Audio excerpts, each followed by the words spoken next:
আবরণ মাস্ক যেটাকে বলি সেটা সরিয়ে নিলাম, না হলে কথা বলতে গিয়ে অসুবিধা হবে, আমারও হবে, আপনাদেরও বুঝতে অসুবিধা হবে।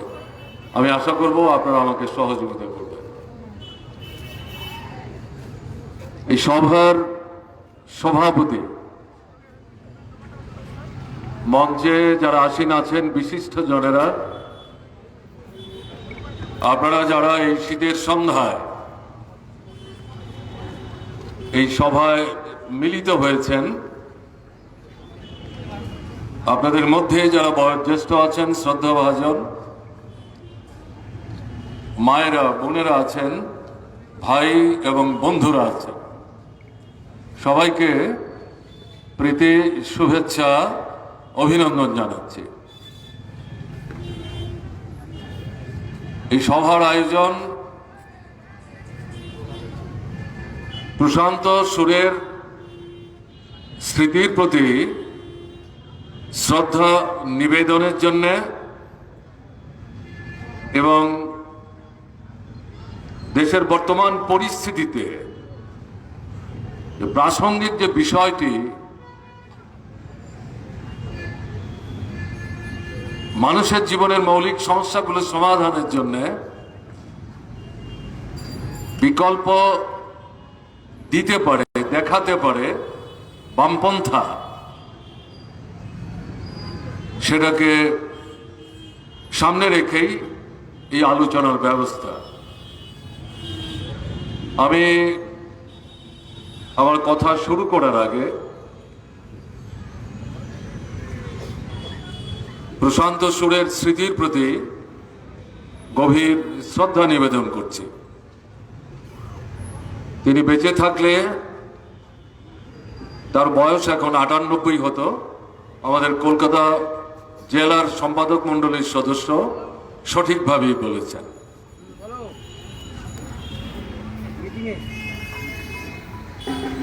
প্রশান্ত দাকে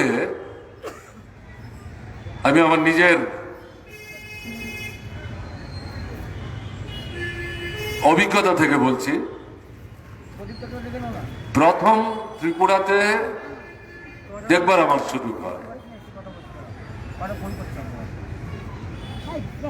ত্রিপুরায় তখন কংগ্রেস সরকার চলছে, সৌজন্যলাল সিংহ হচ্ছেন মুখ্যমন্ত্রী। আগরতলা শহরে পৌরসভা আছে, কিন্তু 25 বছর যাবৎ নির্বাচন হচ্ছে না। প্রশাসক দিয়ে পৌরসভা চালাচ্ছে। সেখানকার যারা শ্রমিক কর্মচারী, তাদের একটি সংগঠন গড়ে উঠেছে, তার সম্মেলন হবে। সেই সম্মেলনে পশ্চিমবাংলার, বিশেষ করে কলকাতা, এই যে পৌরসভা, তাদের মধ্যে শ্রমিক কর্মচারী যারা আছেন, এদেরকে সংগঠিত করার ক্ষেত্রে প্রশান্ত সুর সেই সময়ে গুরুত্বপূর্ণ ভূমিকা পালন করছিলেন। এবং যেটা উল্লেখিত হলো, তিনি পরপর দুবার এখানে তার চেয়ারম্যান হয়েছেন। সেই সুবাদে তাকে আমন্ত্রণ জানানো হয়েছিল। আমি তখন কলেজে পড়াশোনা করি। আগরতলা শহরে চিলড্রেন্স পার্ক বলে একটা শহরের কেন্দ্রস্থলে এলাকা, তাতে একটা কমিউনিটি হল, বড় কোনো হল টল তখন আগরতলায় নেই। সম্মেলন তাকে ভিত্তি করে একটা ছোটখাটো সমাবেশ হবে, তাতে প্রশান্ত দা বলবেন। তার নাম আগে থেকে শুনেছি, কিন্তু চাক্ষুষ করার কোনো সুযোগ হয়নি। আগ্রহ নিয়ে এই সভায় গেছি তাকে দেখতে এবং তার কথা শুনতে। আমি যেটা বলবো, সেদিন তাকে আমি যে পোশাকে দেখেছিলাম, একটু কালো প্যান্ট, পুরো হাতওয়ালা সাদা একটা জামা আর কালো শু। আমি শেষ অবধি, তার মৃত্যুর আগ পর্যন্ত তিনি যখন চলাফেরা করতে পারতেন, মন্ত্রী হওয়া থেকে শুরু করে নানা কাজে আমার মনে হয় আপনাদের অভিজ্ঞতা তাই হবে, এই পোশাকটাই তিনি পরতেন, এই কালো প্যান্ট সাদা জামা, একটু মোটা ফ্রেমের চশমা,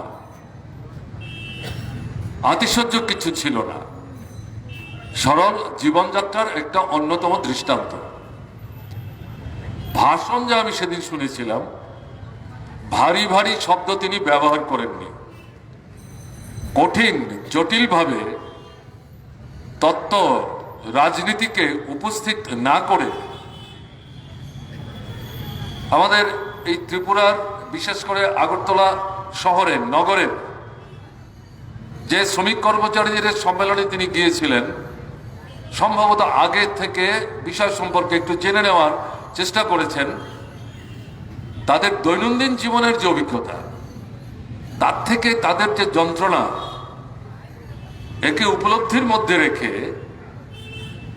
শ্রেণীগত দৃষ্টিভঙ্গি ভাবনায় রেখে তাদেরকে সংগঠিত হওয়ার ক্ষেত্রে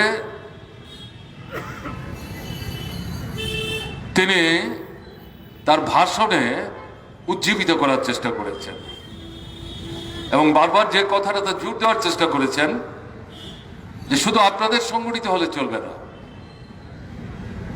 সঙ্গে সঙ্গে শিক্ষক, কর্মচারী, ছাত্র, যুবক, কৃষক, শ্রমিক, ছোট্ট রাজ্য আমাদের, তিনি বলছিলেন যে এদের সঙ্গে যোগাযোগ গড়ে তুলতে হবে, এদেরকে অসংগঠিত অবস্থায় ফেলে রেখে আপনারা এই পৌরসভার সমস্ত শ্রমিক কর্মচারীরা ঐক্যবদ্ধ হলেও আপনাদের যে সমস্যাগুলির সম্মুখীন আপনারা হচ্ছেন, এগুলো থেকে কিন্তু আপনারা নিস্তার পাবেন না। সরকারের উপর চাপ সৃষ্টি করতে গেলে পরে আপনাদের সমস্যার সমাধানের জন্য অন্যান্য যারা সমস্যা পীড়িত মানুষ আছে, তাদের যে সমস্যার সমাধান, এর জন্য তাদেরকে সংগ্রামে উজ্জীবিত করতে হবে, সংগঠিত করতে হবে। তারা আপনাদের সমর্থন করবে, আপনারা তাদের সমর্থন করবেন। এভাবে হাত ধরাধরি করে আমরা যত দ্রুত এগিয়ে যেতে পারবো, ততই বোধ হয় আমাদের সমস্যাগুলো থেকে বেরিয়ে আসবার একটা রাস্তা আমরা খুঁজে বের করতে পারবো। আমি বলছি আমার অভিজ্ঞতার কথা, আমি তখন ছাত্র আন্দোলনের সাধারণ কর্মী। এর আগে বহু বড় বড় নেতার বক্তৃতা শুনবার সুযোগ আমার হয়েছিল, যে কারণে আমি বলতে গিয়ে বললাম, সেদিনের আমার যে উপলব্ধি, যে এই যে নিখাত সত্যটি, ভারী শব্দের আশ্রয় না নিয়ে জীবনের অভিজ্ঞতাকে পাথেয় করে এত সহজ সরল ভঙ্গিতে যেটা এই মুহূর্তে করা দরকার, করতে হবে, যেটা না করতে পারলে পর সমস্যা থেকে বেরিয়ে আসা যাবে না, এভাবে উপস্থিত করা যায়, এটা এই বক্তৃতাটা না শুনলে বোঝা যেত না। এই ছিলেন প্রশান্ত সুর। আপনারা এখানে যারা সম্মিলিত হয়েছেন, প্রশান্ত দাস সম্পর্কে আপনারা অনেক বেশি জানেন। সে নিয়ে কথা বলে আপনাদের ভারাক্রান্ত করা আমার দিক থেকে নির্বুদ্ধিতা হবে, আমি সেটা যাচ্ছি না। আমি শুধু একটা কথাই বলবো, তো বর্ণময় চরিত্র। 15 বছর বয়সে নেতাজি সুভাষচন্দ্রকে দেখেছেন, তার বক্তৃতা শুনেছেন, প্রভাবিত হয়েছে এবং সেখান থেকেই ছাত্রদের মধ্যে কাজ করার চেষ্টা করেন, সংগঠিত করতে শুরু করেন। তারপর তাকে এখানে আসতে হয়, কলেজে পড়েন, বিশ্ববিদ্যালয়ে পড়েন, নানা আন্দোলনের সাথে যুক্ত হন। অল্প সময়ের জন্য সরকারি কাজে যুক্ত হয়েছিলেন, 5 বছরের বেশি এই কাজে তিনি থাকতে পারেননি।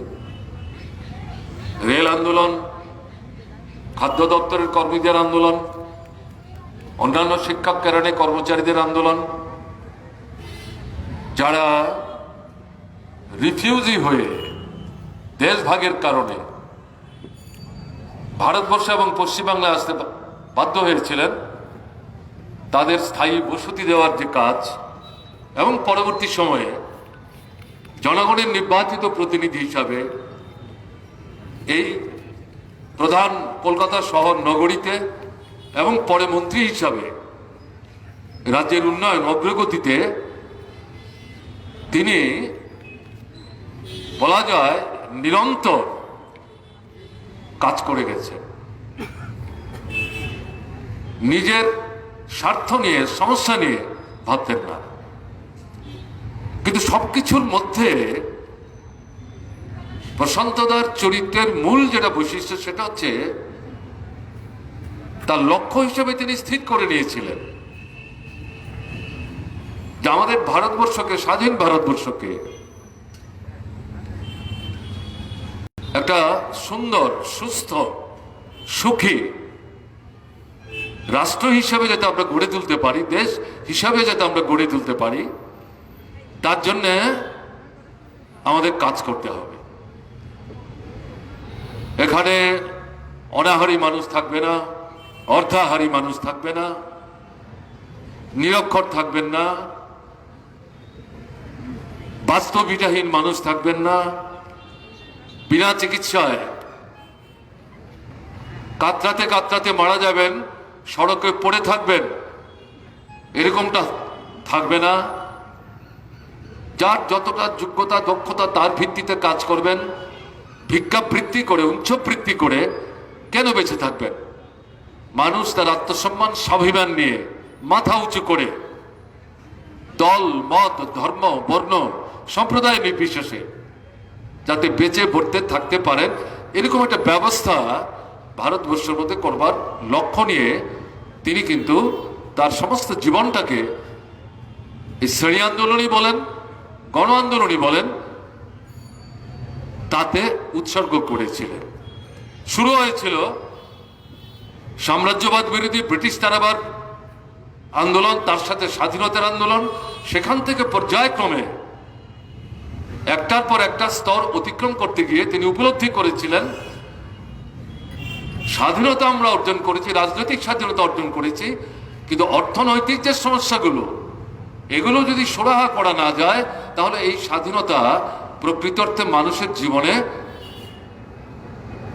শান্তি, সমৃদ্ধি নিয়ে আসতে পারবে না। কাজে সেদিক থেকে এই যে ভাবনা, এই যে চিন্তা নিয়ে তিনি কাজ করার চেষ্টা করেছেন। এটাই কমিউনিস্ট আন্দোলন এবং শেষ পর্যন্ত মার্ক্সবাদী কমিউনিস্ট পার্টির সাথে তাকে একাত্ম হতে সাহায্য করে।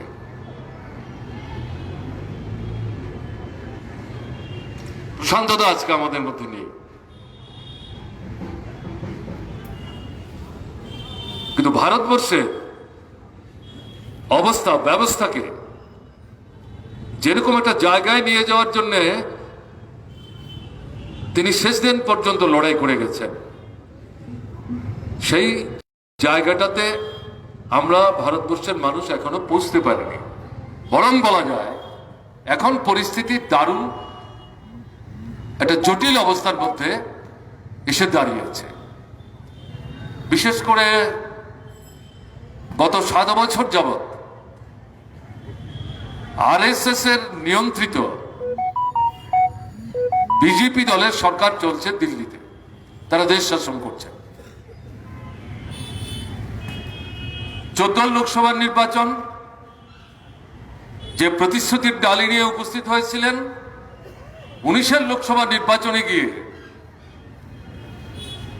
যা হওয়া উচিত ছিল, 14 নির্বাচনে আপনি যা বলেছেন, আপনারা যা বলেছেন, তার কতটা কার্যকরী করতে পারলেন, কতটা পারলেন না, কেন পারলেন না, সমস্যা কোথায়, বাধা কোথায় ছিল, তার থেকে উত্তরণের জন্য এখন কি ভাবছেন, এটা বলে 19 নির্বাচনের নির্বাচিত হতে পারলে কি করবেন সেটা বললে ভালো হতো। কিন্তু দেখা গেল আত্মসমীক্ষা নাই, পর্যালোচনা নাই। 19 নির্বাচনে সম্পূর্ণ ভিন্ন কর্মসূচি নিয়ে উপস্থিত হয়েছে।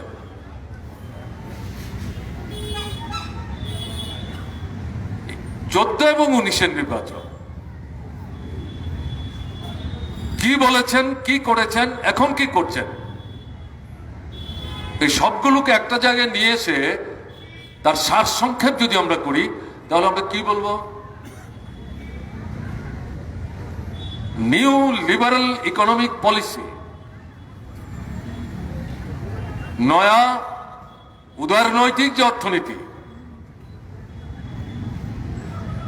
সেই অর্থনীতি ভারতবর্ষে পুরো মাত্রায় কার্যকরী করার জন্য সর্বশক্তি নিয়ে নরেন্দ্র মোদীর নেতৃত্বে যে সরকার দিবারাত্র কাজ করছেন, তার বিস্তৃত বিশ্লেষণে যাওয়ার কোনো দরকার নেই। আপনারা এখানে যারা আছেন বুদ্ধা মানুষ, আমাদের চাইতে অনেক বেশি আপনারা জানেন। শুধু যেহেতু বিষয়টি প্রাসঙ্গিক, তার জন্য যে কথাটা বলতে হবে, এদের শাসনে এই 7 বছরে আমাদের দেশে ধনী এবং দরিদ্রের মধ্যে যে ফারাকটা, এটা প্রতিনিয়ত বেড়ে চলেছে।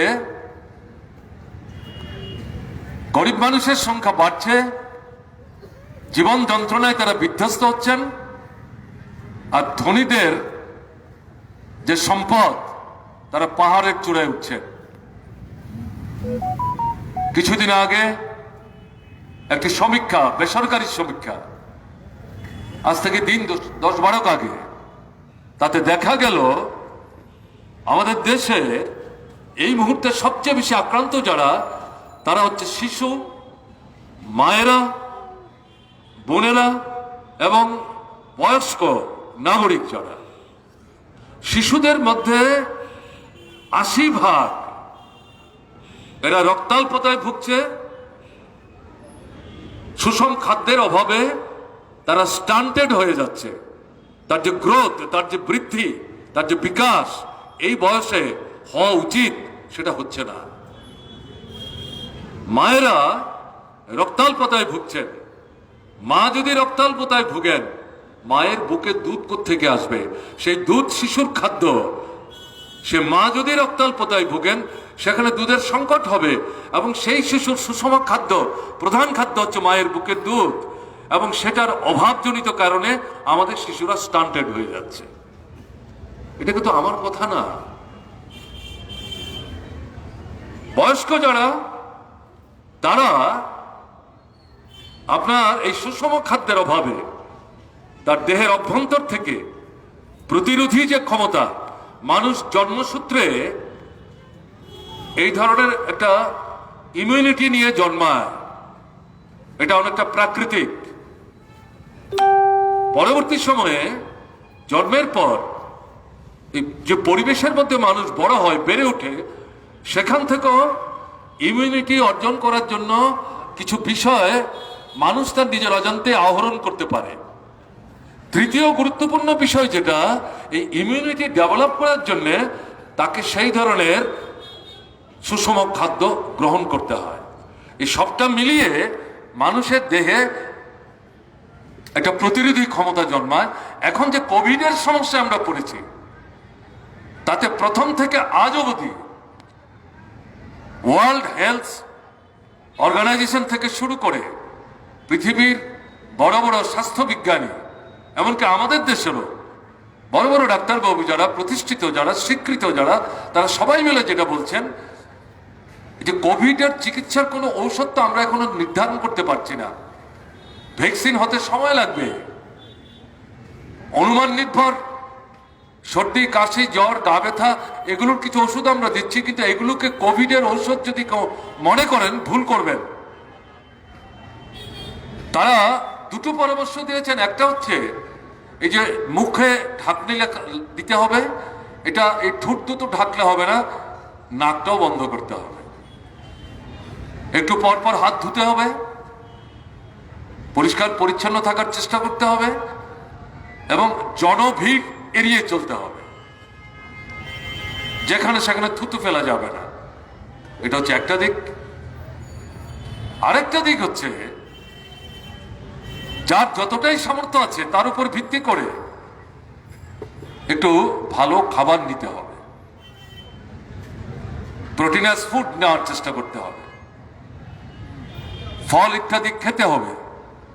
এটা দেহের মধ্যে প্রতিরোধী ক্ষমতা বাড়াতে সাহায্য করবে, এবং এটাই হচ্ছে এই মুহূর্তের প্রধান ঔষধ, যেটা দিয়ে এই কোভিড নামক যে আমাদের সামনে এই বিপদটা তৈরি করেছে, তাকে প্রতিহত করার ক্ষেত্রে বহুলাংশে সাফল্য আসতে পারে।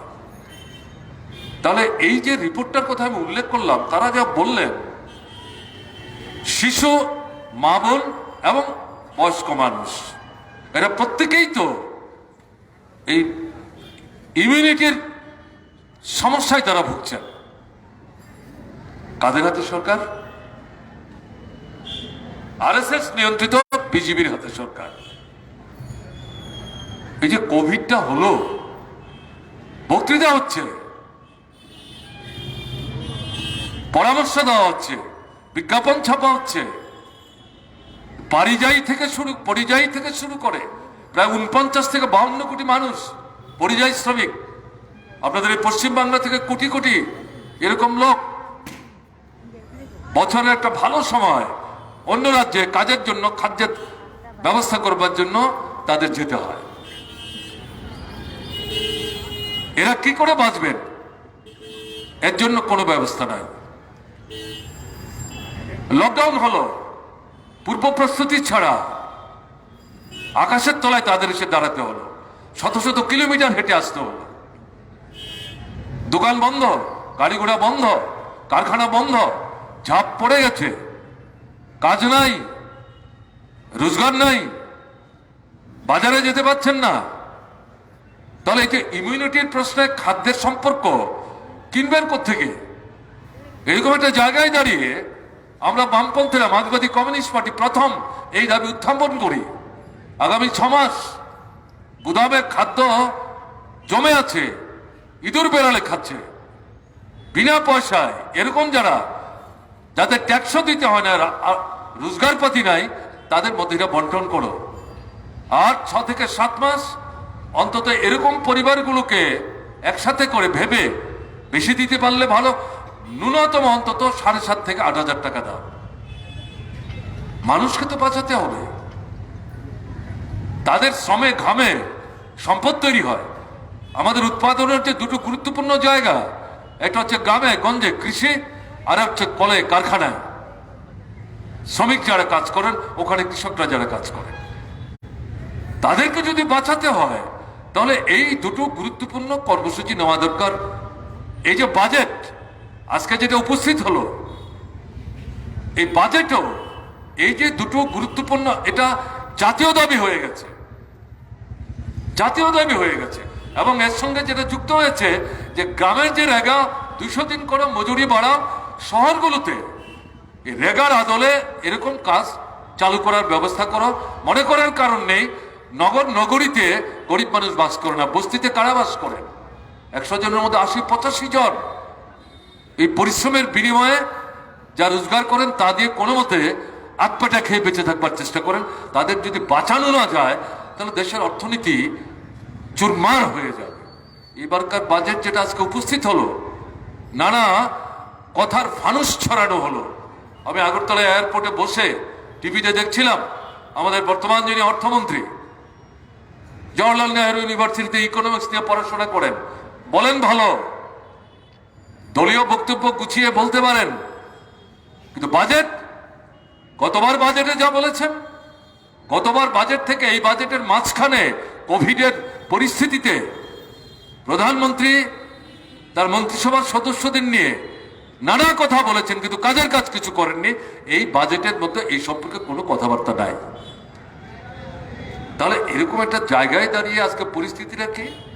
আমি যেটা বললাম, 3টা অংশের মানুষের কথা, বিপন্ন শিশু, মায়েরা, বোনেরা এবং বয়স্ক অংশের মানুষ। দ্বিতীয় বড় গুরুত্বপূর্ণ সমস্যা হচ্ছে বেকার সমস্যা। এই কোভিডের পিরিয়ডে 14 কোটির উপর মানুষ কাজ হারিয়েছেন, আর 49 থেকে 51-52 কোটি যারা পরিযায়ী শ্রমিক, কল কারখানা বন্ধ হয়ে যাওয়ার কারণে ফিরে আসতে হয়েছে। আবার ফিরে যাবেন এই প্রত্যাশায় তারা বুক বাঁধছিলেন। একটা ছোট্ট অংশকে ওই কলকারখানার মালিক এই সমস্ত যে বিশেষ বিশেষ কাজ, তাদের যেখানে কলকারখানা, ওখানে এই কাজগুলো করার জন্য এই ধরনের স্কিল্ড ওয়ার্কার নাই, এদেরকে এমনকি এরোপ্লেন সেখানে চার্টার করে তাদেরকে নিয়ে যাওয়ার চেষ্টা করেছেন একটু মজুরি বাড়িয়ে। এটা সংখ্যা কম, বাকিদের কি হবে? বেকার সমস্যা এই সরকার আসার পর গত 50 বছরে ভারতবর্ষের যে সংখ্যা তাকে সারপাস করে গেছে। রেকর্ড সংখ্যক বেকার বাড়ছে। আজকে যে বাজেটটা উপস্থিত করেছে বেকারদের কর্মসংস্থানের জন্য সুনির্দিষ্টভাবে কোনো প্রকল্প এখানে উল্লেখ করেছে? আপনারা যদি দেখে থাকেন, কেরালার লেফট ডেমোক্রেটিক ফ্রন্ট গভর্নমেন্টের অর্থমন্ত্রী আজ থেকে 4 দিন আগে যে বাজেট উপস্থিত করেছেন, ধরে ধরে হিসাব করে করে কিভাবে ওখানে বেকারদের কর্মসংস্থানের সুযোগ বাড়ানো যেতে পারে।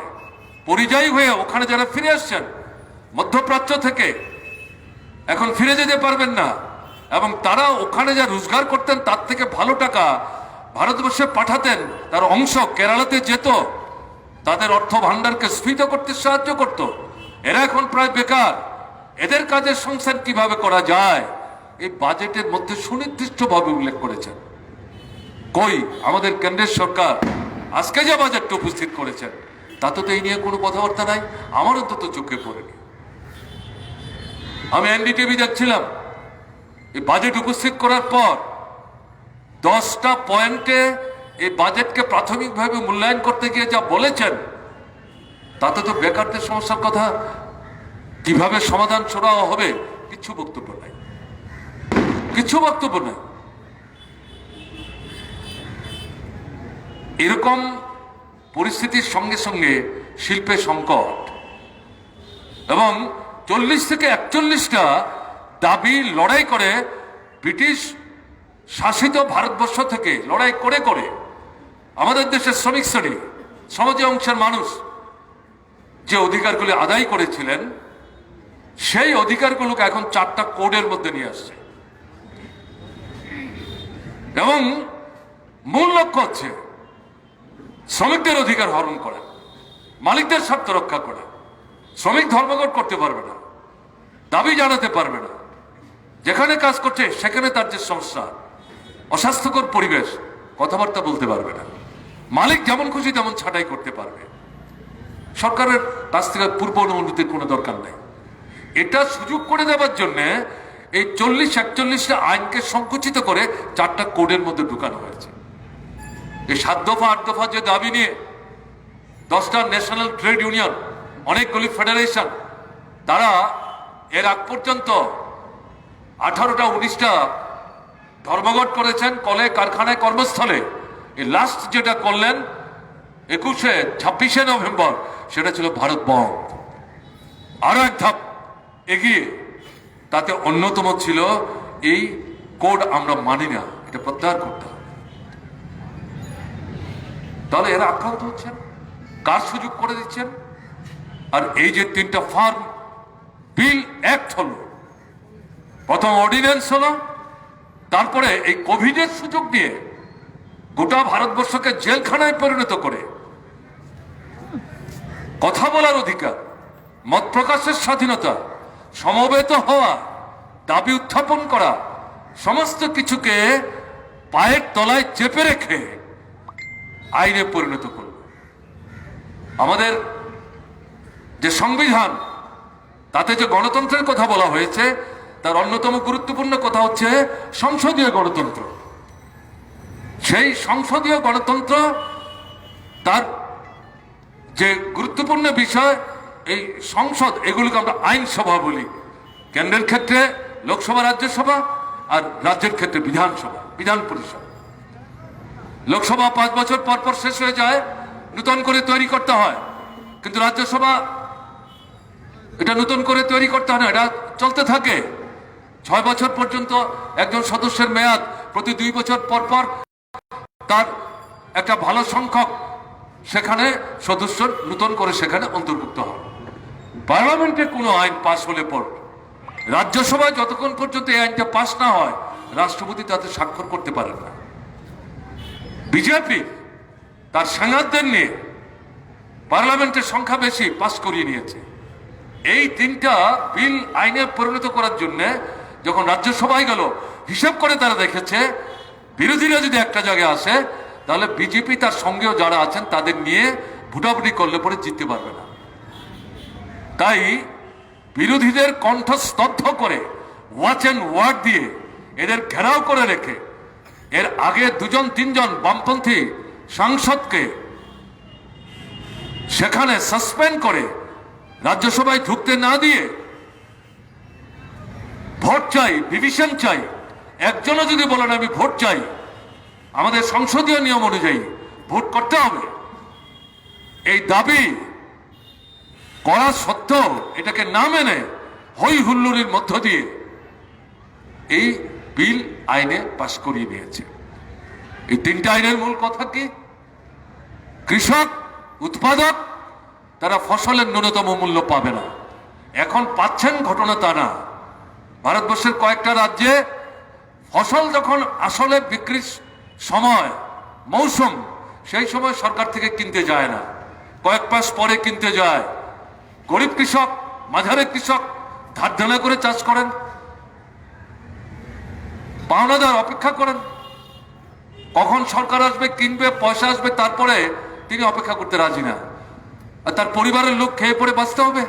ফলে ওই সময় বাজারে আনেন, বাধ্য হয়ে সস্তায় বিক্রি করেন। তাও মাত্র কয়েকটা রাজ্যের মধ্যে এগুলো কেনাবেচার ব্যবস্থা আছে। পশ্চিমবাংলায় বামফ্রন্ট সরকারের সময় থেকে এটা চালু হয়েছিল। এখন কি চলছে আপনারা সবচেয়ে ভালো জানা আমার চাইতে, আমি সেখানে নাইবে গেলাম।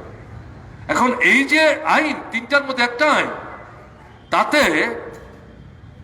এই ন্যূনতম মূল্যে উৎপাদন খরচের 1.5 গুণ, এতে ধার করে চাষ করতে গেলে পরে তার জন্য তাকে যে সুদ দিতে হয়, স্বামীনাথন কমিশন এটা বলেছেন, এটাকেও ধরতে হবে। মাটি ঠিকঠাক করার জন্য যে খরচ, এটাকেও ধরতে হবে। ব্যাংক থেকে যদি ঋণ নিয়ে থাকে, এটাকে উসল করার প্রশ্ন, এই সবগুলো মিলিয়ে বলছেন উৎপাদন খরচ যা হবে 100 যদি হয় তাহলে 150 টাকা দিয়ে কিনতে হবে। শুনছে না তো? ভোটের সময় কিন্তু বলেছে স্বামীনাথন কমিশনের এই পরামর্শ আগের সরকার করেনি, আমরা কার্যকরী করলো না। বরং এই নতুন আইন করে যে কয়েকটা জায়গায় 2 মাস 3 মাস পরে হলো, ন্যায্য ন্যূনতম মূল্যে না হলেও যা কিছু কিন্তু এটা তুলে দেওয়ার ব্যবস্থা হলো। এটা যদি তুলে দেয়, দ্বিতীয় যে আইনটা, তাতে কি করলো, এসেনশিয়াল কমোডিটিসের যে চার্ট, তার থেকে কতগুলি আইটেম বাদ দিয়ে দিল। তার অর্থ জিনিসের দাম বাড়বে, মজুদ বাড়বে, কৃত্রিম অভাব তৈরি হবে, কালোবাজারি হবে, গরিব মানুষের পকেট কাটবে, রেশনিং ব্যবস্থা বন্ধ হয়ে যাবে। তৃতীয় হচ্ছে দেশের বিদেশের বড় বড় পুঁজিপতি যারা, তারা ছোট মাঝারি কৃষক যারা, তারা হয়তো নিজের পয়সা খরচ করে মাঠে ফসল ফলাবার ক্ষমতা নাই, তাদের সঙ্গে চুক্তি করে এই শর্তে তারা টাকা দেবে যে আমরা যে ফসলটা তোমার জমিতে ফলাতে বলবো এটা তোমাকে ফলাতে হবে। তার মানে হচ্ছে এটা ব্রিটিশ আমলের নীল চাষের মতো ঘটনা। এবং এটা ফলাতে গিয়ে যদি দেখা যায় বর্ষা হয়, বাদল হয়, খরা হয়, বন্যা হয়, তাতে যদি ফসল নষ্ট হয়, যিনি ধার দিলেন তিনি তার জন্য তার কোনো মাথা ব্যথা থাকবে না, তাকে সুদ দিতে হবে, টাকা ফেরত দিতে হবে, না হলে পর জমি তার হাতে চলে যাবে। গরিব কৃষক, মাঝারি কৃষক, তার হাতে জমি রাখবার কোনো ব্যবস্থা নাই। তোর অর্থটা কি? তাহলে এই পুঁজিপতিদের, ধনীদেরও ধনী যারা, যাদেরকে আমরা রাজনীতির পরিভাষায় বলি বিগ বুর্জোয়াজি, এরাই তো আমাদের দেশের সরকারের নেতৃত্ব। এরা কর্পোরেট হাউসেস, মাল্টিন্যাশনাল কর্পোরেশন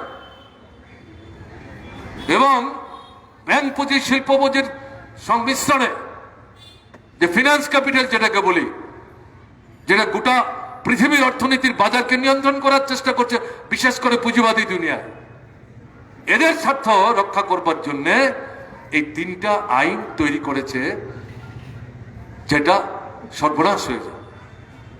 তাহলে আমি যে কয়েকটা কথা বললাম, এগুলো থেকে আপনি যদি উপসংহার টানবার চেষ্টা করেন, এই সরকারটা কার? পরিষ্কার, ভোটের সময় যাই প্রতিশ্রুতি দিই, আসলে দিবারাত্র পরিশ্রম করছে এই ছোট্ট একটা অংশের স্বার্থ রক্ষা করার জন্য। এটা সাম্রাজ্যবাদী শক্তির যেমন চাপ আছে, আন্তর্জাতিক যে পুঁজি, বড় পুঁজি, তাদের চাপ আছে। তারা এবং আমাদের দেশের যারা বিকুরজুয়াজি এবং এই যে কর্পোরেট হাউসেস, তারা একসাথে মিলেমিশে একটার পর একটা অসম্পূর্ণ নিউ লিবারাল ইকোনমিক পলিসির যে কর্মসূচিগুলি আন্দোলনের চাপে এই সরকার কার্যকরী করতে পারছিল না, এখন দ্রুততার সাথে এগুলো কার্যকরী করার চেষ্টা করছে। এই কারণে যেটা বলছি, এই যে কৃষকদের আন্দোলন, এই সামগ্রিক যে নিউ লিবারাল ইকোনমিক পলিসি জনস্বার্থ বিরোধী, রাষ্ট্রের স্বার্থ বিরোধী, অল্প সংখ্যকের স্বার্থ রক্ষা করার জন্য। এটা না ছাত্র, না যুবক, না কৃষক, না শ্রমিক, না শ্রমজীবী অংশের মানুষ, না ছোট মাঝারি ব্যবসায়ী, ব্যবহারজীবী, বুদ্ধিজীবী, তাদের স্বার্থে না, একটা ছোট্ট অংশের স্বার্থে। একটার পর একটা যা আক্রমণ করছে, তার থেকে আলাদা করে এই কৃষকদের এবং কৃষির উপর যে আক্রমণ দেখবার সুযোগ নেই। এই সামগ্রিক যে প্যাকেজ অল্প লোকের স্বার্থে কার্যকরী করার চেষ্টা, তার এটার অন্তর্ভুক্ত। কাজেই আন্দোলনের সামনের সারিতে কৃষকরা, এই সম্পর্কে কোনো সন্দেহ নেই, কিন্তু অন্য সমস্ত অংশের মানুষের স্বার্থের সাথে যুক্ত আছে, তাদেরকে এগিয়ে আসতে হবে। এটাই আমরা মার্ক্সবাদী কমিউনিস্ট পার্টির তরফ থেকে বলবার চেষ্টা করছি। যদি আমরা মনে করি কৃষকদের আন্দোলন তারা করবে, আমরা শুধুমাত্র একটা নৈতিক সমর্থন দেব, কোন একটা সম্মেলনে প্রস্তাব পাশ করব, তা যদি আমরা করার চেষ্টা করি তাহলে ভুল করব। সক্রিয় ভূমিকা নিতে হবে। সবচেয়ে গুরুত্বপূর্ণ ঘটনা, তাৎপর্যমণ্ডিত ঘটনা, আগে শ্রমিকরা 26 তারিখ যে সর্বভারতীয় ধর্মঘটের ডাক দিয়েছিলেন, তখন 200-র মতো কৃষকদের সংগঠন স্বাধীনতার পর এরকম ভাবে একটা মঞ্চে তারা সমবেত হয়েছিলেন। তাদের যে 7 দফা দাবির মধ্যে এই 3টা ফার্ম যে অ্যাক্ট, এগুলো প্রত্যাহারের দাবি তারা রেখেছিলেন। অন্য বিষয়গুলির প্রতি কৃষকদের নজর না থাকলেও এই যে দাবি, এবং তার সঙ্গে হচ্ছে 2020-এর আপনার খসড়া ইলেকট্রিসিটি বিল, এটা প্রত্যাহার করার কথা বলেছিল, এর সাথে কৃষির সম্পর্ক আছে। তারা বলছেন আমাদের দাবি তোমরা করছো, তোমরা ধর্মঘটে যাচ্ছ, আমরা তোমাদের সমর্থন করব। তারা সঙ্গে সঙ্গে পাশাপাশি গ্রাম ভারত বন্ধের ডাক দিয়েছে। অসাধারণ ঘটনা। এবং এটা ছিল 20তম সর্বভারতীয় ধর্মঘট। এতে প্রায় 25 থেকে 26 কোটি মানুষ কোনো না কোনো ভাবে সক্রিয় অংশগ্রহণ করেছে। কৃষক এবং শ্রমিক, কৃষকদের মধ্যে নানা ভাগ বিভাজন আছে। ক্যাপিটালিস্ট ল্যান্ডলর্ড আছেন, ধনী কৃষক আছেন, মাঝারি কৃষক আছেন, প্রান্তিক চাষি আছেন, ক্ষুদ্র চাষি আছেন, আর কৃষি মজুর আছেন। তাদের একটা জায়গায় আনা তো সহজ না, কিন্তু দেখা গেল তারা একটা জায়গায় চলে আসছেন। এবং আপনারা দেখছেন প্রায় 500-র মতো সংগঠন এই আন্দোলনটাতে সাড়া দেওয়ার চেষ্টা করছেন তাদের মতো করে। আর শ্রমিকরা বলছেন আপনাদের এই আন্দোলনে আমরা আছি। এই যে 26 তারিখ দিল্লিতে ট্রাক্টর নিয়ে সাধারণতন্ত্র দিবসে সরকারি অনুষ্ঠানের পর সরকার নির্ধারিত এবং নেতৃত্বের সাথে আলোচনার ভিত্তিতে যে রুট তৈরি হয়েছিল, শহরে না ঢুকে আউটার সার্কেল প্রায় 55 কিলোমিটার, সেই জায়গায় এই যে র্যালি হলো, 1 লক্ষের উপর ট্রাক্টর, তাতে কয়েক লক্ষ মানুষ, এর সঙ্গে শ্রমিকরাও বহু জায়গায় সক্রিয়ভাবে অংশগ্রহণ করেছে। এটা আমরা চাই। প্রশান্ত সোর তার জীবৎকালে এই যে কি ধরনের ব্যবস্থা চাই, সমাজ চাই, রাষ্ট্র চাই, এই ভাবনা থেকে উপলব্ধি করতে পেরেছিলেন যে আমাদের সমাজের এই যে প্রধান উৎপাদিকা শক্তি, একদিকে শ্রমিক আর একদিকে কৃষক, বিশেষ করে মাঝারি, প্রান্তিক, গরিব, শ্রমজীবী কৃষক, তাদেরকে যদি একটা জায়গায় আনা না যায়, যতই এই ধরনের সমাজের কথা আমরা বলি না কেন, স্বপ্ন আমরা দেখি না কেন, তাকে বাস্তবে মাটিতে টেনে আনা যাবে না। এদের যে সংগত শক্তি, এটার যে লড়াই, তাতে অন্য মানুষকে আকৃষ্ট করে একটা বৃহত্তর সংগ্রামের একটা ক্ষেত্র তৈরি করবে। তার এটা ছিল স্বপ্ন। এবং এই স্লোগানকে সামনে রেখে জীবৎকালে শেষ দিন পর্যন্ত সক্রিয়ভাবে যতক্ষণ কাজ করতে পারছিলেন, এই পশ্চিমবাংলার মাটিতে এই কাজটাই করবার কিন্তু চেষ্টা করে গেছেন প্রশান্ত দ্বারা। এখন এরকম একটা জায়গায় দাঁড়িয়ে যে কথাটা বিশেষ করে আমরা বলতে চাইছি, মার্কসবাদী কমিউনিস্ট পার্টি লক্ষ্য করা যাচ্ছে শ্রমিক আন্দোলন, কৃষক আন্দোলন একে তছনছ করে দেওয়ার জন্য কালো আইনের আশ্রয় নিচ্ছে, মিডিয়ার বিরুদ্ধে আক্রমণ করছে, ব্যবহারজীবী বুদ্ধিজীবীদের বিরুদ্ধে আক্রমণ করছে, সাম্প্রদায়িক ভেদাভেদ তৈরি করছে, লাভ জেহাদ, আপনি কি খাবেন খাবেন না, কি পোশাক পরবেন পরবেন না, এই সমস্ত বিষয়গুলো এনে আপনার হেসেলে ঢুকে যাচ্ছে। সেখানে গিয়ে গন্ধ শুকে ঠিক করছে কোনটা কিসের মাংস, এগুলো অজুহাত, ডিভাইড এন্ড রোল, এরকম একটা জায়গায় চলে যাওয়ার চেষ্টা করছে। অপরদিকে সংবিধানের বিরুদ্ধে আক্রমণ কেন্দ্রীভূত করছে। সংসদীয় গণতন্ত্র, এই যে বললাম রাজ্যসভায় যে কাণ্ড করলো, এই ফার্ম বিলকে অ্যাক্টে পরিণত করার জন্য, এগুলো তো তৈরি করার কথা না, এগুলো ঘটনা সারা পৃথিবীর মানুষ দেখেছে। আপনারা কলকাতার মানুষ, পশ্চিমবাংলার মানুষ, চিন্তা ভাবনায় চেতনায় অনেক বেশি অগ্রসরমান। আপনারা এগুলো দেখেননি, বুঝেননি, মনে করার কোনো কারণ নেই। স্বাধীন মতামত ব্যক্ত করার অধিকার, সিভিল লিবার্টিস আক্রান্ত হচ্ছে। তাহলে এখন কি নূতন করে সংবিধান লেখবার চিন্তা হচ্ছে? আমাদের স্বাধীনতা সংগ্রামের যে ইতিহাস পাল্টে ফেলার চেষ্টা হচ্ছে। সংবিধান গুরুত্বপূর্ণ দুটো সংস্থা তৈরি করে দিয়েছে, একটা হচ্ছে জুডিশিয়ারি, এটা আমাদের সংবিধানের যে 4টা স্তম্ভ তার মধ্যে অন্যতম। যখন আর কোথাও আপনি কোনো বিচার পাচ্ছেন না, আপনার স্বার্থ রক্ষা করবার জন্য আপনি ওখানে যাবেন। কি হচ্ছে? সে কি তার নিরপেক্ষ ভূমিকা পালন করতে পারছে? যে বাবরি মসজিদ ভাঙা, রাম জন্মভূমি তৈরি করা, এই কোর্ট, সুপ্রিম কোর্ট বিশাল রায় লিখেছে, কিন্তু তার কনক্লুশন কি?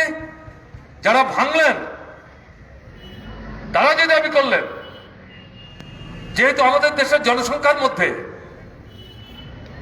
এদের সংখ্যা বেশি, তাদের পক্ষে, এবং এর পক্ষে হচ্ছে সরকার, আরএসএস নিয়ন্ত্রিত বিজেপি সরকার, তারা হিন্দুত্বের স্লোগান দিয়ে ভারত রাষ্ট্রের চেহারা চরিত্র পাল্টে দেওয়ার চেষ্টা করছে। তাদেরকে খুশি করবার জন্য এদের হাতেই এই ছবি তারা তুলে দিলেন। এটা তো নিরপেক্ষতা হলো না। নিরপেক্ষতা কিন্তু সংখ্যাগরিষ্ঠ আর সংখ্যালঘিষ্ঠের মধ্যে হবে না, আইন গ্রাহ্য হতে হবে। এই জায়গায় সুপ্রিম কোর্ট ব্যর্থ হল। 370 ধারা 35 ক সংবিধানে কাশ্মীর পাকিস্তানে যাবে না ভারতের সঙ্গে থাকবে, এই প্রশ্নে কাশ্মীরের তৎকালীন আন্দোলনকারী মানুষ, তাদের যে নেতৃত্ব ফারুক আব্দুল্লাহর পিতৃদেব কাশ্মীরের শের ছিলেন, সিংহ ছিলেন, তিনি সেখানে দৃঢ় কণ্ঠে ঘোষণা করেছিলেন পাকিস্তান ধর্মান্ধ রাষ্ট্র, ভারত ধর্মনিরপেক্ষ, পাকিস্তানে আমরা যাচ্ছি না, ভারতের সঙ্গে আমরা থাকব। এই নেতৃত্বের উপর আমাদের আস্থা আছে, কিন্তু সেখানে আমাদের কতগুলো বিশেষ সুযোগ আলাদা করে সংবিধানে অন্তর্ভুক্ত করতে হবে, তার উপর ভিত্তি করে 370, তার উপর ভিত্তি করে 35 কেও। জম্মু কাশ্মীর সম্পর্কে কেন্দ্রীয় সরকার যদি কিছু নতুন নীতি ব্যবস্থা পদক্ষেপ নিতে চায়, এই 370 ধারায় পরিষ্কারভাবে বলা আছে জম্মু কাশ্মীরের যে বিধানসভা, তাদের সাথে আগাম আলোচনা না করে, মতামত না নিয়ে সেই আইন পরিবর্তন করা যাবে না। 35 ক মানে হচ্ছে তাদের জমি বাইরের লোক গিয়ে কিনে স্থায়ীভাবে বসতি স্থাপন করতে পারবে না, তাহলে তারা সংখ্যালঘু হয়ে যাবে। মানল না, এর বিরুদ্ধে মামলা হলো। সুপ্রিম কোর্টের সময় নাই এই মামলা হাতে নেওয়া। এই যে কা হলো, আমাদের দেশের সংবিধানে 14 এবং 15 নম্বর যে ধারা, তাতে ধর্ম, বর্ণ, সম্প্রদায়ের নির্বিশেষে কতগুলি সুনির্দিষ্ট শর্তের ভিত্তিতে ভারতবর্ষের যারা স্থায়ী বাসিন্দা তারা নাগরিক হতে পারবে। এটাকে সংশোধন করে পার্শ্ববর্তী 2-3টা বিশেষ রাষ্ট্রের নাম উল্লেখ করে আরো পার্শ্ববর্তী 3-4টা রাষ্ট্রের নাম বাদ রেখে মুসলমানদের বাদ দিয়ে যারা এই ভারতবর্ষে আসতে বাধ্য হয়েছেন বা আসবেন একটা নির্দিষ্ট সময়ের পর থেকে তাদের নাগরিক হবার সুযোগ দেওয়া হলো। এর বিরুদ্ধে মামলা হলো, সুপ্রিম কোর্টের কাছে রিট করা হলো। সুপ্রিম কোর্টের সময় নাই এগুলো নিয়ে বসে কথা বললাম। এর অর্থটা কি? সরকার চায় না। তার অর্থ দাঁড়াচ্ছে এই যে নিরপেক্ষ বলে যে পিলারটা তৈরি হলো, মানুষ যার উপর আস্থা রাখতেন, একটা মোহ তৈরি হয়েছিল, এটা আস্থা হারাচ্ছে। শাসক গোষ্ঠী তাদের শ্রেণী দৃষ্টিভঙ্গি নিয়ে তাদের যে মতাদর্শ তার ভিত্তিতে তারা যেভাবে চলবার চেষ্টা করছে তার পক্ষে ঘুরিয়ে ফিরিয়ে এই আমাদের যে বিচার ব্যবস্থা সর্বোচ্চ যেটা বলছি সুপ্রিম কোর্ট, তারা সেরকম পদক্ষেপ নেওয়ার চেষ্টা করছে। তাহলে এটা সংবিধানের বিরুদ্ধে আক্রমণ, সংবিধানের বিরুদ্ধে আক্রমণ। নির্বাচন কমিশন কি দেখছেন আপনারা? আপনাদের এই পশ্চিমবাংলার গত 10 বছরের অভিজ্ঞতা কি? নগর পঞ্চায়েত, গ্রাম পঞ্চায়েত এগুলো বাদই রাখলাম, এগুলো রাজ্য সরকার তৈরি করা যে নির্বাচন কমিশন তারা এগুলো করে, কিন্তু লোকসভা বিধানসভার নির্বাচন ভোট দিতে পারছেন আপনারা তৃণমূল শাসনে? মিটিং করতে পারছেন, মানুষকে জমায়েত করতে পারছেন? একদলীয় স্বৈরশাসন। নির্বাচন কমিশনের কাছে এদের যারা প্রতিনিধিত্ব করছেন এখানে দিল্লিতে যারা চালাচ্ছেন, মূল অফিসে বসে সর্বভারতীয় নেতৃত্ব, এখানে সবাই ঐক্যবদ্ধভাবে ভোটারদের অধিকার রক্ষা করার জন্য, গণতন্ত্রকে রক্ষা করার জন্য যাচ্ছেন। এই কমিশন কার্যকরী ভূমিকা নিচ্ছে নির্বাক পুতুলের মতো। দিল্লির যারা শাসক তাদের যারা সঙ্গীয় গোপনে বা প্রকাশ্যে তাদের অসুবিধা হতে পারে এরকম কোনো বক্তব্য এরা রাখছেন না, বা তাদের অসুবিধা করছে অন্যরা, তাদেরকে অবদমিত করবার জন্য এদের পক্ষে দাঁড়িয়ে কমিশন, এটা দিল্লিরই হোক রাজ্যেরই হোক, তারা সেখানে অবস্থান নেওয়ার চেষ্টা করছে। তাহলে এই যে নিরপেক্ষ যে প্রতিষ্ঠানটা এটা গুরুত্ব হারাচ্ছে। এই কারণে আমরা বলছি সংবিধান আক্রান্ত, গণতন্ত্র আক্রান্ত, ধর্মনিরপেক্ষতার যে আদর্শ সেটা আক্রান্ত। কিসের রিপাবলিক? রিপাবলিক মানে তো হচ্ছে জনগণের শাসন। এটা কোথায় জনগণের শাসন? এটা তো বড় বড় পুঁজিপতি, কর্পোরেট হাউসেস, কালোবাজারি, সুদখোর মহাজন, যারা ট্যাক্স ফাঁকি দেয়, বেনামিতে বিদেশিতে টাকা নিয়ে যায়, অন্য নামে বিদেশের ব্যাংকে টাকা রাখে, তাদের স্বার্থ রক্ষা করার জন্য এই সরকারটা দিন রাত্র পরিশ্রম করছে। তাহলে কিসের রিপাবলিক এটা? এরা এখন নতুন করে সংবিধান তৈরি করার চিন্তা করছে, স্বাধীনতার ইতিহাস পাল্টে দেওয়ার চেষ্টা করছে। এরা তো আরএসএস, এরা তেরঙ্গা ঝান্ডা জাতীয় পতাকা স্বীকার করেনি, সংবিধান স্বীকার করেনি, স্বাধীনতা স্বীকার করেনি। এখন তারা আমাদের যে ন্যাশনাল অ্যানথেম এটার বিরুদ্ধে পর্যন্ত কথা বলতে শুরু করেছে। তাহলে দেশের পরিস্থিতি কোন জায়গায় এসে দাঁড়িয়েছে এটা বুঝতে পারছেন? এরকম একটা জায়গায় দাঁড়িয়ে কে বাঁচাবে ভারতবর্ষকে? কে রক্ষা করবে?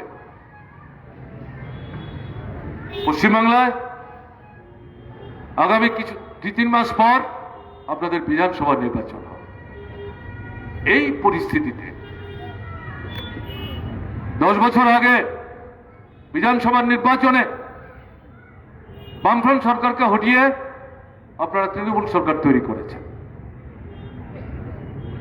অনেক প্রতিশ্রুতি আপনারাই বলছেন, আমি শুনছিলাম আমার আগে যে 3-4জন বক্তা বক্তব্য রাখছিলেন, প্রতিশ্রুতির জায়গায় মানুষের সমস্যা যেই তিমিরে শুধু সেখানে না, তার থেকে আরো নিচে আরো গভীরে চলে যাচ্ছে। এটা কাটমানির রাজত্ব চলছে, দুর্নীতির রাজত্ব চলছে। তাহলে এরকম একটা পরিস্থিতিতে আমাদের সামনের দিনের করণীয়টা কি হবে, কিভাবে আমরা পশ্চিমবাংলাকে রক্ষা করব? দেশের এই যে নেতিবাচক প্রবণতাগুলো, এটা পশ্চিমবাংলাকে বাদ দিয়ে অন্য জায়গায় এগুলো ছড়িয়ে ছিটিয়ে পড়বে, এটা মনে করার কোনো কারণ নেই। পশ্চিমবাংলা প্রভাবিত হতে বাধ্য এবং হচ্ছে। পশ্চিমবাংলা যদি এটার বিরুদ্ধে রুখে দাঁড়াতে চায় এবং একটা পরিবর্তন এখানে আনতে পারে, তাহলে জাতীয় ক্ষেত্রে আজকে যে জটিল পরিস্থিতি, অর্থনৈতিক, সামাজিক, এই উভয় দিক থেকে এখানটায় পরিবর্তন ঘটানোর পক্ষে একটা পরিমণ্ডল তৈরি করা সম্ভব হবে। এই পরিস্থিতিতে দাঁড়িয়ে আপনারা কি লক্ষ্য করছেন? বিজেপি ঝাঁপিয়ে পড়েছে। এখানে যে ঝাপাঝাপি লক্ষ্য করছি, ত্রিপুরায় ছোট্ট রাজ্য, 60 সদস্য বিধানসভা, 2018 সালের ফেব্রুয়ারিতে নির্বাচন হয়েছিল। ঠিক একই কায়দায় আরো বৃহত্তর পরিসরে, লোক বেশি, আসন বেশি, ভোটার বেশি, এবং পশ্চিমবাংলার তার যে ভৌগোলিক অবস্থান, তার যে লোকেশন, স্ট্র্যাটেজি, যে কারণে ব্রিটিশ সাম্রাজ্যবাদ এই পশ্চিমবাংলাকে, কলকাতাকেই একসময় তাদের রাজধানী করেছিল। এমনি এমনি করেছে মনে করার কারণে আরএসএস, বিজেপি তাদের ভাবনার মতো এই জায়গাটা পশ্চিমবাংলার গুরুত্ব, ঝাঁপিয়ে পড়ার চেষ্টা করছে। প্রশ্ন হচ্ছে, এই বিজেপিকে, আরএসএস কে খাল কেটে পশ্চিমবাংলায় ঢুকতে কে সাহায্য করবে? বামফ্রন্ট? বামফ্রন্ট না, তৃণমূল কংগ্রেস। যে কংগ্রেসের পেট থেকে বেরিয়ে তৃণমূল হলো। এরা বিজেপি সরকারে ছিলেন বাজপেয়ীর সময়, এখানে প্রতিযোগিতা করছে কে বেশি এই ধর্মের কথা বলে, বর্ণের কথা বলে, সম্প্রদায়ের কথা বলে নিজের দিকে লোক রাখতে পারে। এগুলো আপনারা জানেন, আমি সেখানে যাচ্ছি না বিশ্লেষণে। একটা এখানকার মানুষের বক্তব্য, একটা দূরত্ব বজায় রেখে গোপন সমঝোতার ভিত্তিতে অগ্রসর হওয়ার চেষ্টা করছে। লক্ষ্য হচ্ছে বাম গণতান্ত্রিক প্রকৃত ধর্মনিরপেক্ষ শক্তি এটা যাতে মাথা তুলতে না পারে। পশ্চিমবাংলার লড়াই শুধু পশ্চিমবাংলার জন্য না, গোটা দেশের জন্য। কাজে এরকম জায়গায় এই শক্তি যাতে মাথা তুলতে না পারে, এবং এটা বিদেশি প্রতিক্রিয়ার যে শক্তি, তাদেরও কিন্তু নজর আছে। হিলারি ক্লিন্টন ছুটে আসছিলেন এই রাজ্যের তৃণমূলের যে মুখ্যমন্ত্রী, তার সঙ্গে কথা বলার জন্য। জ্যোতি বসুর সঙ্গে কিন্তু কথা বলবার জন্য আসেনি, বুদ্ধদেব ভট্টাচার্যের সাথে কথা বলবার জন্য আসেনি। এগুলো তাৎপর্যমণ্ডিত, বুঝবার চেষ্টা করতে হবে। শুধু দেশীয় রাজ্যের আভ্যন্তরীণ প্রতিক্রিয়ার শক্তি না, আন্তর্জাতিক যে প্রতিক্রিয়ার শক্তি জোটবদ্ধ হয়ে এই পশ্চিমবাংলাকে লণ্ডভণ্ড করে দিয়ে তৃণমূলের সরকার এবং একটা সমঝোতার নীতি নিয়ে চলবার চেষ্টা করেছে। খাল কেটে বিজেপিকে এখানে ঢুকিয়েছে। এখানে আমার আগের বক্তারা বলেছেন, আমাদের ত্রিপুরা আমরা দেখেছি 299টা প্রতিশ্রুতি দিয়েছিল। আমরা এগুলো বিশ্লেষণ করেছি, এগুলোকে ফোকাসে নিয়ে এসেছিল 7 থেকে 10টা স্লোগানে। কি বলছে? মিস কল দিলে চাকরি হবে। কি করে হবে? ইন্টারভিউ ছাড়া। ঘরে ঘরে চাকরি হবে। আমরা হিসাব করে দেখেছি, প্রায় 10 লক্ষ পরিবার, তাতে যদি 2-3 লক্ষ পরিবারের মধ্যে চাকরি হয়, বাকি যা 8 লক্ষ পরিবার, একজন করে যদি চাকরি দিতে হয়, তো নতুন করে 8 লক্ষকে চাকরি দিতে হবে। ত্রিপুরা সরকারের যে বাজেট, তার যে আয় উপার্জন, এদের তো বেতনই দিতে পারবে না। রাস্তাঘাট, জল, কল, স্কুল, হাসপাতাল, বিদ্যুৎ, সেচ কি করে হবে? কোথেকে টাকা আসবে? বলছে ডাবল ইঞ্জিন। দিল্লি সরকার বিজেপি, রাজ্য সরকার বিজেপি, একটা গাড়ি 2টো ইঞ্জিন, অনেক বেশি শক্তি, টাকার কোনো অভাব হবে না। বামফ্রন্ট টাকা আনতে পারে না। আমরা ঘটি নিয়ে যাব না, কলসি নিয়ে যাব, ঘোড়া ভর্তি করে করে টাকা নিয়ে আসবো। প্রভাবিত হয়েছে মানুষ। শূন্য আসন নিজেদের কল্পনা প্রসূত একটা সংখ্যা উপস্থিত করে বলছেন 1 বছরের মধ্যে পূরণ করে দেব। এটা তো একটা নর্মাল ধারাবাহিক প্রক্রিয়া। রেগা 200 দিনের কাজ হবে। ভারতবর্ষের কোথায় কি আছে না আছে দরকার নাই। মজুরি সারা ভারতবর্ষের মধ্যে ত্রিপুরায় সবচেয়ে বেশি হবে। 7 সেন্ট্রাল পে কমিশন, কেন্দ্রের সরকারই তার পুরো কার্যকরী করতে পারল না, এখনো নতুন আরেকটা পে কমিশন কাজ করছে। আমরা আমাদের রাজ্যে বামফ্রন্ট সরকার সামর্থ্যের সীমাবদ্ধতার মধ্যে ম্যাক্সিমাম আমরা দেওয়ার চেষ্টা করেছি। যেটা পারলাম না, আমাদের বন্ধুদের কাছে আমরা দাঁড়িয়ে বলেছি প্রকাশ্যে, এর বেশি কিছু করতে গেলে পর আমাদের ভাড়ারে টান পড়বে। শুধু কর্মচারী শিক্ষকের বেতন দিলে তো সরকার চলবে না। আমাদের কৃষকের কথা ভাবতে হবে, শ্রমজীবী মানুষের কথা ভাবতে হবে, উপজাতি তফসিলি ওবিসি সংখ্যালঘু, ছোট মাঝারি ব্যবসায়ী, আমাদের ছাত্র, আমাদের শিশু, আমাদের মায়েরা, তাদের কথা ভাবতে হবে। রাস্তাঘাট, জল, কল কোথেকে টাকা পাবে? কেন্দ্রের সরকার টুটি টিপে মারবার চেষ্টা করছে, হাতে যখন মারতে পারছে না ভাতে মারার চেষ্টা করছে। কাজে বুঝবার চেষ্টা করুন, এই সরকার যদি তৈরি হয় আপনাদের সাথে নিয়ে লড়াই করে কেন্দ্রের অনিচ্ছুক হাত থেকে টাকা আদায় করে যতটা সম্ভব বাকি যেগুলো আছে অনাদায়ী সেগুলো আমরা পূরণ করার চেষ্টা করব। ওরা কি প্রতিশ্রুতি দিলেন? সরকার তৈরি করতে পারলে ক্যাবিনেটে প্রথম সিদ্ধান্ত হবে 7 সেন্ট্রাল পে কমিশনের বাদবাকি যেগুলো বামফ্রন্ট সরকার দিতে পারলো না, প্রথম সিদ্ধান্ত হবে সেগুলো দিয়ে দেওয়া। পশ্চিমবাংলায় আপনাদের এখানে 7 সেন্ট্রাল পে কমিশন দিয়েছে এখন অব্দি? বিজেপি শাসিত রাজ্যগুলো দিয়ে দেয়নি। এখন তো 34 মাস হয়ে গেল। ওই যে 14 লোকসভা নির্বাচন প্রতিশ্রুতি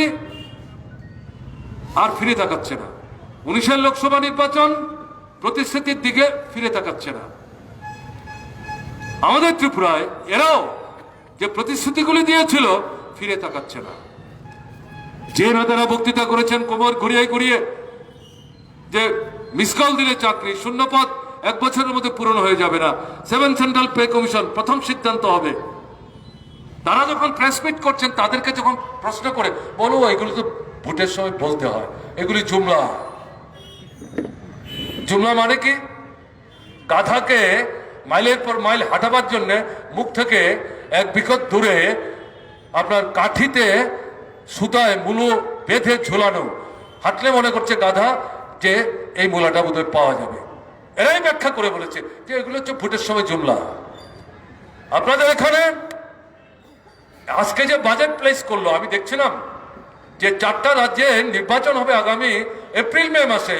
সেই রাজ্যগুলোর জন্য রাস্তাঘাট ইত্যাদির জন্য কিছু টাকা ধরা আছে, 1 পয়সা খরচ করবে না। এগুলো সামনে এনে বিজেপি দল এই রাজ্যগুলোতে ইনক্লুডিং ওয়েস্ট বেঙ্গল তারা এসে বক্তৃতা করে বোঝাবার চেষ্টা করবে, দেখুন আমরা কত ভাবছি সরকারের না থাকো, কিচ্ছু করবে না। আমি ত্রিপুরার অভিজ্ঞতা দিয়ে বলছি, ত্রিপুরার অভিজ্ঞতা দিয়ে বলছি। কাজে এরকম একটা জায়গায় দাঁড়িয়ে এরা প্রতিশ্রুতির বন্যা ছোটাবে এবং সবচেয়ে বেশি টার্গেট করবে বেকার ছেলে মেয়েদের। আমাদের রাজ্যের অভিজ্ঞতা আমরা জেনে দেখেছি। এরকম একটা জায়গায় আপনারা কি দেখছেন? আমাদের ত্রিপুরার মতো ঘটনা। কংগ্রেস ভেঙে তৃণমূল হলো, তৃণমূল সপাটে তুলে দিয়ে বিজেপির পেটে ঢুকে গেল। আমাদের একজন বন্ধু বলছিলেন প্রথম দিকে বক্তৃতা করতে গিয়ে কংগ্রেসটা সারেন্ডার করলো। এর আগের নির্বাচনে তারা যেখানে 40-42 ভাগ ভোট পেল, এবারকার নির্বাচনে মাত্র 2 থেকে 2.5 ভাগ ভোট পেল। বিজেপি যেখানে এর আগের বিধানসভা নির্বাচনে মাত্র 5 ভাগের নিচে ভোট পেল, তারা আবার 50 ভাগের বেশি ভোট পেল। কোথেকে আসলো? বামফ্রন্ট। আমরা 51 ভাগ ভোট পেয়েছিলাম, এবারকার নির্বাচনে আমাদের ভোট কমে 44 থেকে 45 ভাগ আসলো, আমাদের 7 থেকে 8 ভাগ ভোট কমেছে। কিন্তু বিজেপির এই ভোট কোথেকে আসলো? আমাদের বন্ধু যিনি বলছিলেন তিনি সঠিকভাবে বিশ্লেষণ করার চেষ্টা করেছেন। এখানে এখন দেখা যাচ্ছে তৃণমূলের ঘরে আগুন লেগেছে। কে লাগিয়েছে? বাইরে থেকে মনে হবে বিজেপি। আসল ঘটনা কি? পশ্চিমবাংলার মানুষের তৃণমূলের উপর বিশ্বাস নষ্ট হয়ে গেছে, আস্থা নষ্ট হয়ে গেছে, কথা কাজের মধ্যে মিল নাই। প্রতিশ্রুতি একরকম, কাজ করছে অন্যরকম। কোথায় প্রশাসন? কে কার কথা শুনছে? একজনের মুখ দেখিয়ে একটা দল কতদিন চলতে পারে? এরকম একটা পরিস্থিতিতে সঙ্গে যারা আছেন তারা বুঝতে পারছেন, তারা বিধায়ক হতে চান, মন্ত্রী হতে চান, নিজের পক্ষে কোন একটা কমিটির চেয়ারম্যান হতে চান, গাড়ি বাড়ি ঘর ইত্যাদি, টেলিফোন বিনা পয়সায়। সেই আকাঙ্ক্ষা থেকে দেখা যাচ্ছে দল বেঁধে বেঁধে তারা গিয়ে বিজেপিতে ঢুকবার চেষ্টা করছে। তাহলে কি দাঁড়াচ্ছে? এটা নীতির লড়াই, কর্মসূচির লড়াই, বিকল্পের লড়াই মোটেই না। তাহলে এই পরিস্থিতিতে গত লোকসভা নির্বাচনের সময় যখন আপনাদের এখানে এসেছিলাম, কয়েকটা মিটিং করার সুযোগ হয়েছিল, তখন কথা বলতে বলতে গিয়ে দেখা যাচ্ছে তৃণমূলকে হারাতে হবে, বামফ্রন্ট এখন পারবে না, দরকার হলে বিজেপিকে ভোট দিয়ে আনতে হবে। মানুষকে বলবার চেষ্টা করেছে, খাল কেটে কুমির এনেছে, এই কুমির এখন ঘরে ঢুকবে, আরো শক্তি সঞ্চয় করবে, হাড় মাংস চিবিয়ে খাবে।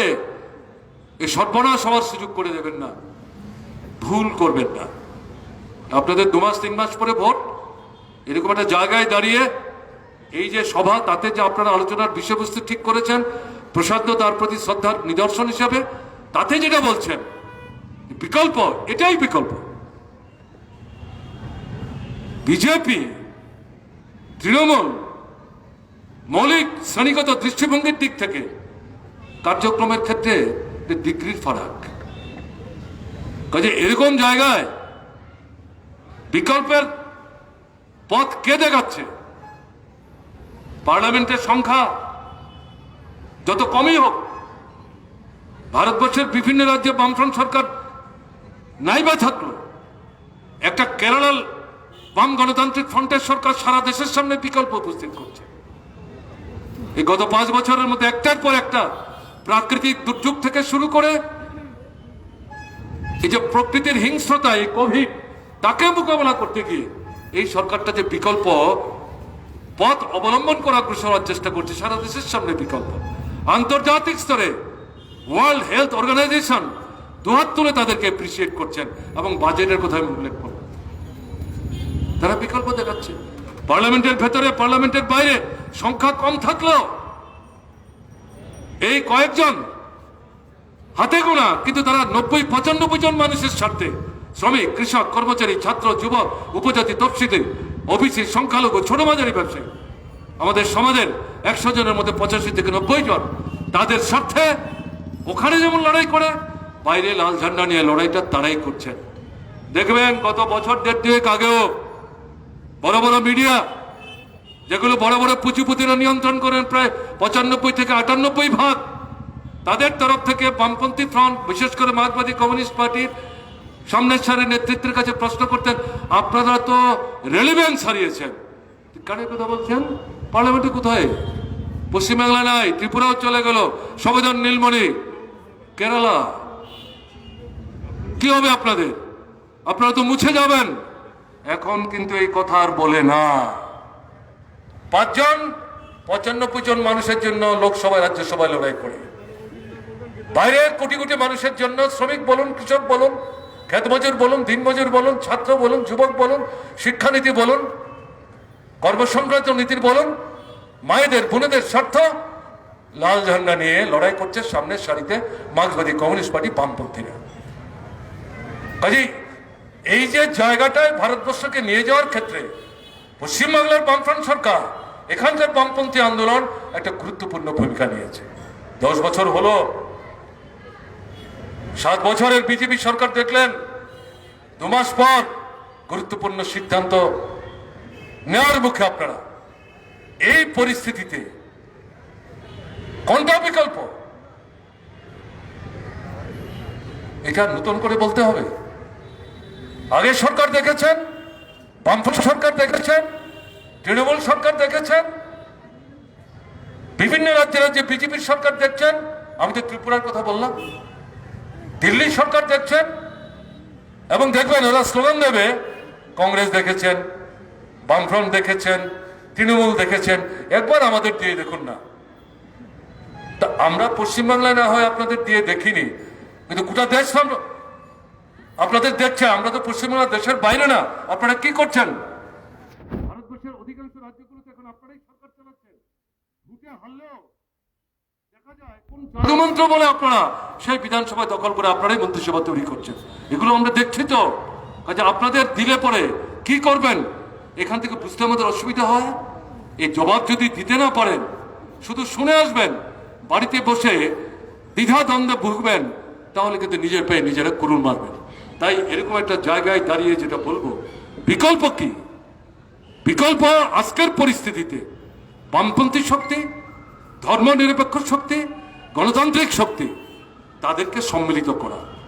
এখনো ওই কেরালার পাশাপাশি পশ্চিমবাংলা গোটা ভারতবর্ষকে পথ দেখাবার ক্ষেত্রে এই স্লোগানকে সামনে রেখে গুরুত্বপূর্ণ ভূমিকা নিতে পারে।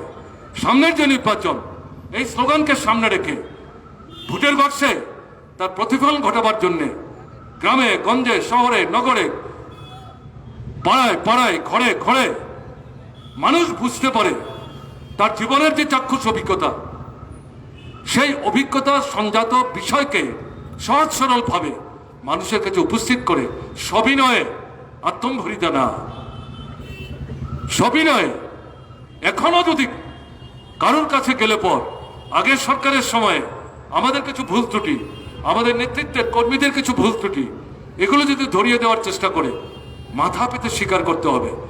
এখান থেকে আমরা শিক্ষা নিয়েছি, এ ভুল ভবিষ্যৎ দিনে যাতে না হতে পারে। আপনাদের সজাগ চোখ কানের সামনে দাঁড়িয়ে থেকে আমরা কাজ করার চেষ্টা করব। এতে তার কোনো ব্যত্যয় ঘটবে না, এটা বলেই কিন্তু মানুষকে জয় করে আনতে হবে। অন্য কোনো বিকল্প নাই। বিজেপির বিকল্প তৃণমূল, তৃণমূলের বিকল্প বিজেপি, এ হতে পারে না, সর্বনাশ হয়ে যাবে। তাই আপনাদের কাছে আবেদন করব, আজকের দিনে প্রশান্ত দার স্মরণে শ্রদ্ধা নিদর্শনের জন্য আলোচনার বিষয়বস্তু হিসেবে যেটা উপস্থিত করেছেন অত্যন্ত প্রাসঙ্গিক। তার জন্য উদ্যোক্তাদের আমি বিশেষ করে ধন্যবাদ জানাচ্ছি। এটা যদিও নির্বাচনী সভা না, এটা স্মরণ সভা, শ্রদ্ধা নিবেদনের সভা।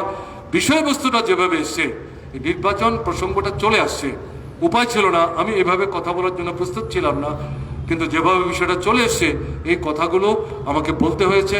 এগুলো না বললে পরে আপনারা বলবেন কেন গেলাম এই ভদ্রলোকের কথা শুনবার জন্য। আপনাদের কাছে রাখলাম, আপনারা বিচার করবেন, এবং সামনের দিনে ঘরে বসে থাকার সুযোগ নেই। প্রত্যেককে যে যেখানে আছে সক্রিয় হতে হবে, মানুষের সাথে যোগাযোগ জীবন্ত করতে হবে। যারা ঘরে আছেন তাদেরকে বাড়ির উঠানে যাতে আসে তার জন্য উৎসাহিত করুন। যারা উঠানে দাঁড়িয়েছেন, বাড়ি দিয়ে মিছিল যাচ্ছে, বাড়ির গেট বন্ধ, পারলে কানে আঙুল দিয়ে দাঁড়িয়ে থাকার চেষ্টা করুন, স্লোগান যাতে না আসে। তাদেরকে উৎসাহিত করুন বাড়ির উঠান থেকে রাস্তায় যেতে। কান থেকে আঙুল নামিয়ে যারা লাল ঝান্ডা নিয়ে মিছিল করে যাচ্ছে, স্লোগান দিচ্ছে, অনুরোধ করবেন শুনুন না কি স্লোগান দিচ্ছে। এটা আপনার পরিবারের, আপনার ব্যক্তি জীবনের, আপনার ছেলের, আপনার মেয়ের, তাদের স্বার্থ সংশ্লিষ্ট বিষয়, কাজ, খাদ্য, চাকরি, সস্তা পণ্য, এগুলোই তো বলছে। কৃষকের কথা, শ্রমিকের কথা, এটা আপনার বিরুদ্ধে বলছে না? শুনুন না। এবং এই মানুষ শুনতে শুনতে অভ্যস্ত হয়ে অজান্তেই দেখবেন একদিন এই মিছিলের শেষ প্রান্তে নিজেরা সামিল হচ্ছেন। এবং এই মানুষদের নিয়েই এই বিজেপি, তৃণমূল যে একদলীয় স্বৈরশাসন কায়েম করে গণতান্ত্রিক অধিকার সংহার করে এখানে একটা ফ্যাসিস্টসুলভ ব্যবস্থা তৈরি করার দিকে যেভাবে যাওয়ার চিন্তা করে অগ্রসর হওয়ার চেষ্টা করছে, সেখানে প্রতিরোধের ব্যারিকেড তৈরি করতে হবে। এবং এই ব্যারিকেডে এই মানুষদের সামিল করার ক্ষেত্রে আপনারা যে যেখানে আছেন সেখান থেকে আপনি উদ্যোগ গ্রহণ করুন, সক্রিয় ভূমিকা নিন। এটা যদি করতে পারেন তাহলেই প্রশান্ত সুরের স্মৃতির প্রতি যথার্থ শ্রদ্ধা প্রদর্শন করা সম্ভব হবে। কারণ তার অসম্পূর্ণ যে স্বপ্ন, যা তিনি সম্পন্ন করে যেতে পারেননি, আমাদের জন্য রেখে গেছেন, এটা আমাদের উপর দায়িত্ব দিয়ে গেছেন। আমি আপনাদের সাথে একাত্ম হয়ে বলছি, এই দায়িত্ব প্রতিপালনের জন্য আজকের পরিস্থিতি, এই যে বিকল্পের যে সন্ধান আমরা করছি, যেটা বললাম আমাদের পার্টির যে মূল্যায়ন বক্তব্য, এটাকে যদি নিয়ে আমরা অগ্রসর হতে পারি, কার্যকরী করতে পারি, রূপায়ণ করতে পারি, তাহলে প্রশান্তদার স্বপ্ন অদূর ভবিষ্যতে না হলো ভবিষ্যৎ দিনে ধীরে ধীরে পর্যায়ক্রমে তাকে বাস্তবায়নের মধ্য দিয়ে নূতন ভারত তৈরি করবার জন্য একটা পরিমণ্ডল তৈরি করা সম্ভব হবে এবং এটাই হবে প্রশান্ত সুরের স্মৃতির প্রতি যথার্থ শ্রদ্ধা। এই কথাগুলো বলে এতক্ষণ আপনাদের সামনে কথা বলার সুযোগ দিলেন, তার জন্য আপনাদের সকলের প্রতি আন্তরিক কৃতজ্ঞতা প্রকাশ করে আমি আমার কথা বলা শেষ করছি। ভালো থাকবেন। আমার নমস্কার।